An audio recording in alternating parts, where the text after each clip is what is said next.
Joining us on the line today is Mr. Kent Reeves with The Whole Picture, based in California. Mr. Reeves, how are you today?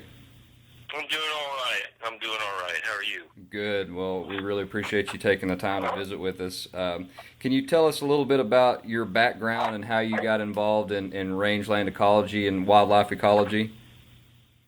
Well, okay. A little bit of my background is I was primarily a wildlife ecologist, wildlife researcher, working with mammals, large mammals, primarily carnivores.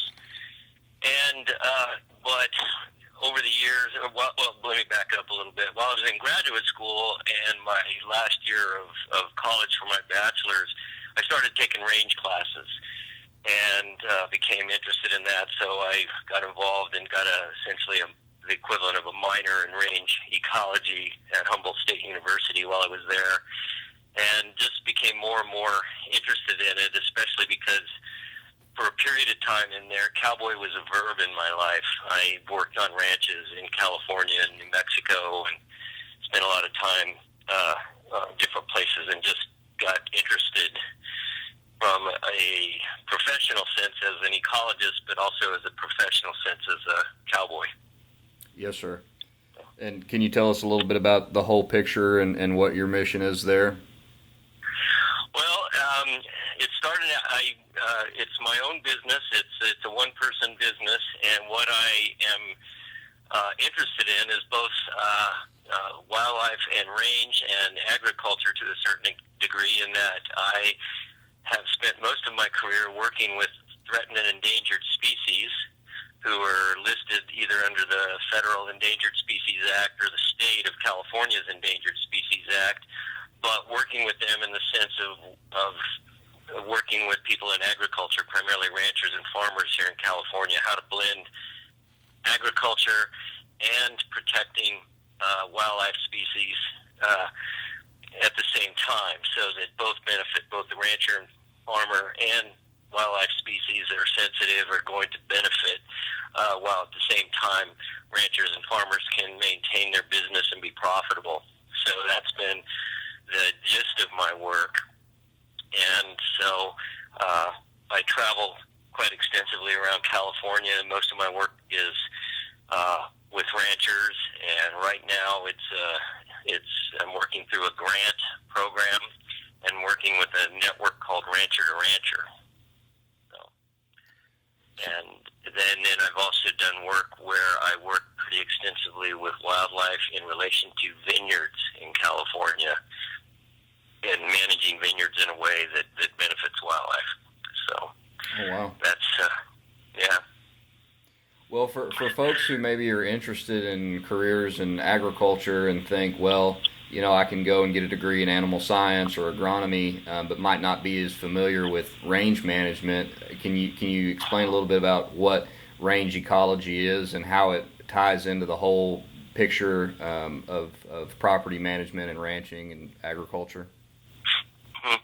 Well, from my own personal perspective with regards to range management, some of the things that I do is to work with both private ranches as well as with land trusts. And what I do is primarily work with them with regards to decision making and grazing ecology, and how do you manage the grasslands in a positive way, so that you're in a lot of the cases here in California, I've worked with a lot of ranchers who are interested in restoring native grasslands, and so that's been a specialty of mine, is working with them on their ability to manage their livestock in a way that benefits native grasses. Also in California, there's a lot of land trusts and conservancies that are finding themselves as owners of large tracts of land, and the best way to manage them, especially rangelands, which are primarily consist of grasslands, some brush, and some oak woodlands. They're finding that the best way to manage large tracts of land is with livestock of some kind. And so I've worked with several different land trusts, talking to them about how to manage livestock in a way that meets their conservation needs. That's another thing that is key to a lot of these land trusts as well as agencies, is conservation needs with regards to benefits for wildlife, benefits for the habitat that wildlife encompasses, water quality issues in that regard. So I work with them, so it revolves around grazing ecology, grazing management, getting them to plan their grazings that coincide too with sensitive time periods relative to wildlife. Sort of in a nutshell. No, it's very interesting and certainly important work that you do. I'm in Texas, and wildlife management has become very economically important to the sustainability of ranches down here. In addition to the livestock business, so it's important that they have that symbiotic relationship and that the land is managed in a way that's beneficial to both, or they'll go out of business in a lot of cases. Right. You're kind of almost the opposite of what we have here in California. You have quite a bit of private land that is open to wildlife management and benefits landowners with that regard, where wildlife is a key money-making opportunity, whereas here in California we have quite a bit more public land, but more and more of that public land, as well as some of the land that's being held by trust, is now being grazed. And so we're coming at it from an opposite standpoint, but at the same time, what I emphasize to the agencies and the conservancies is that it's critical that the landowner has to be profitable, and they can see that profitability through enhanced quality of the land. So that's I feel like it's a win-win situation for everybody. Yes, sir. Well, that brings up an interesting question. What are some of the big ecological issues facing public land and private landowners, and the difference there, and how are rangeland ecologists helping solve those problems?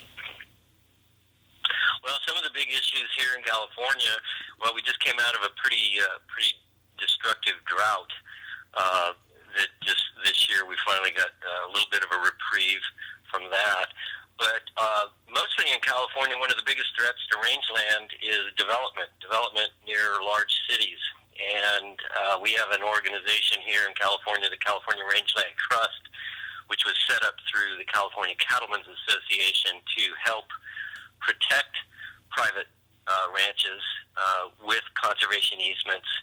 And they've been very, very successful protecting close to 400,000 acres of rangelands through easements here in the state. But that seems to be one of the biggest issues. And so as a rangeland ecologist, one of the things that we have to do or work to do is providing the importance and information about the importance of these rangelands to people in urban environments, and how critical it is to protect them with regards to not only their personal well-being from the standpoint of that open space and them being essentially working landscapes, but also the fact that it's the basis for livelihood for a lot of people. And so we're also tying it into a lot of areas where people are looking to buy their food locally. So a lot of the ranchers we work with are also actually direct marketers. They've made shifts in how they manage their livestock to where they're direct marketing to people in urban environments, their beef. But with that confluence of urban and rural land, I would assume that water is probably a pretty big issue out there as well. That's correct. Yeah, water. Supposedly Mark Twain said it, but nobody's sure he did. But, in California, whiskey's for drinking and water's for fighting over. It's the truth. As more and more people have additional uses for it, it's you see it in the news every day. So, so what do you see as the career outlook going forward for students or young professionals who are interested in doing this kind of work?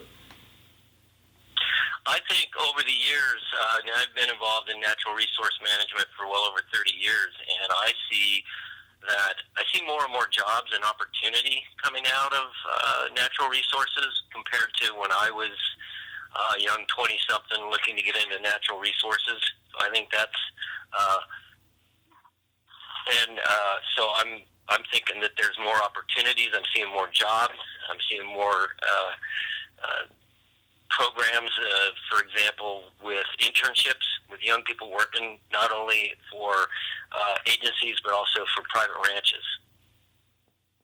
So, what advice would you have for someone who's just beginning now in terms of, I read your website and saw something on there about two educations, one in school and one from the back of a horse. What advice do you have for somebody who maybe wants to pursue this as a career? I would say, well, follow your passion. That's a good thing. I think that's one of the strongest things that, as when I was an agency employer, look for people's passion relative to natural resources. I think also that having experience, whether it be internships, doing something along those lines, is critical because it shows that you're willing to go out and get experience working for someone at relatively low wages, but you shows an interest in that. And I think that's valuable. Nowadays, too, I think having a good, strong hands-on experience working with livestock, because rangelands are, in essence, working landscapes, and they're primarily used for livestock, where livestock is a key element, key component. It's like Fred Provenza, who's a professor emeritus at Utah State, said that livestock shouldn't be looked at so much as a tool as an actual component of the ecosystem. And that's the way I kind of view it. They're a part of things. Sure. So. Well, we've been, interested in maybe doing a piece at some point on, intensive management, rotational grazing. So maybe when we get there, we can have another conversation. But that's all great advice. I think that it'll really resonate with our listeners and our followers. So we really appreciate that. We've been speaking with Kent Reeves. He is a wildlife and range ecologist. His company is The Whole Picture. And thank you for the good work that you do and for taking the time to visit with us. Great. Well, thanks a lot. Thanks for giving me a call, Logan. I really appreciate it.